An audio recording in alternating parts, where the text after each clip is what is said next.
I'm Gail Gottlieb, and I am the Democratic candidate for State House District 59. That's the Brandon area, just east of Tampa. I grew up in Hillsborough County, and all but a few years of that in the Brandon area, went all through school there, which of course makes me care very much about the community. My family is still there, but I've also lived elsewhere, and I think that helps also to give a perspective on how other communities are doing things, what ideas we could bring here, and just to expand our horizons a bit.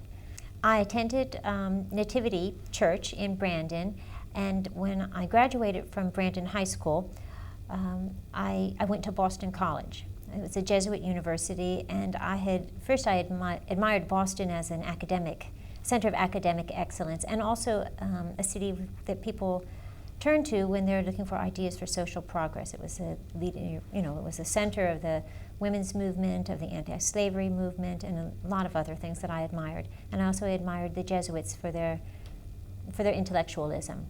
And they're not necessarily conservative or liberal, but very principled, and I liked that a great deal. I had originally wanted to be a social worker, because I was brought up to care very much about the poor and to recognize the differences in our society, but also to see the poor as real people.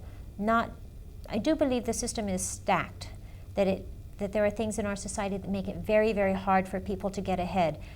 People who work very hard, people who have good values. But I also don't see everything as a question of victimhood. I think individuals also have responsibility to help themselves. And I believe very strongly in that, and I don't believe in systems that have unintended consequences and never get people anywhere. I don't believe just in the hand out, but more in the hand up. So that was my original ambition. Somewhere along the way, I thought law would be a more efficient way to help society, so I went to law school instead. In the meantime, I've had rather far-ranging background, always in public interest areas. I've never set out to become a wealthy person, but in some ways I'm a little bit of a hybrid, because I associate, well, how do I put this? I so often am around people who are very well educated, and often that means that they're quite wealthy too. I think many of them, their minds are often brilliant and their hearts are in the right place, but sometimes I think they don't really understand intuitively what it's like, even for middle-class people, let alone working-class people. They don't have a true understanding of what it is to watch your budget or to be concerned about whether or not you can buy another tank of gas. It's foreign to them. And that goes for many, that does not just for conservative people, it's sometimes for liberal people too. And that's something that I think that is something that I bring that's unique. Ideas, access to policy, real interest in policy, what will actually work, and also an understanding of how different types of people live from all economic spectrums. I had long thought I would join the Peace Corps when I was young.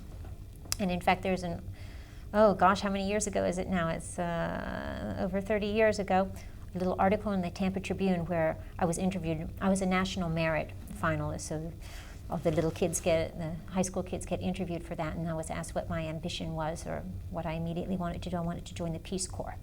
And again, it's not just my family's religious background, because not everyone in my family is religious, but we were always very concerned about justice issues.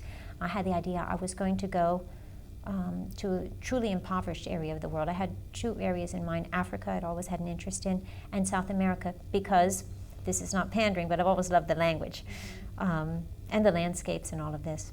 Instead, I ended up in Eastern Europe in small business development, which I thought was I was excited about that because it fit with my notions of how society should work, that small businesses should be made to flourish. And the other thing is that there's a sort of personal initiative involved in a small business, which is a character issue. And I love that. I think that gives me a good perspective, put it that way. Perspective, yes. A good attitude and good values. But I think policy matters too. to have a curiosity about how other states are doing things, how other cities do things, how other countries do things, to see the ways we could really shine. And I'm not a policy expert I have a background in public finances and higher education, some environmental issues, labor issues, but I'm not an expert in every aspect of government that would be needed to address problems. But I believe that there are good solutions that are worth trying, and I'm willing to consider them, and to, how do I want to put it, to find really what will work. And I sometimes think that many other candidates are not so willing to look at what would work.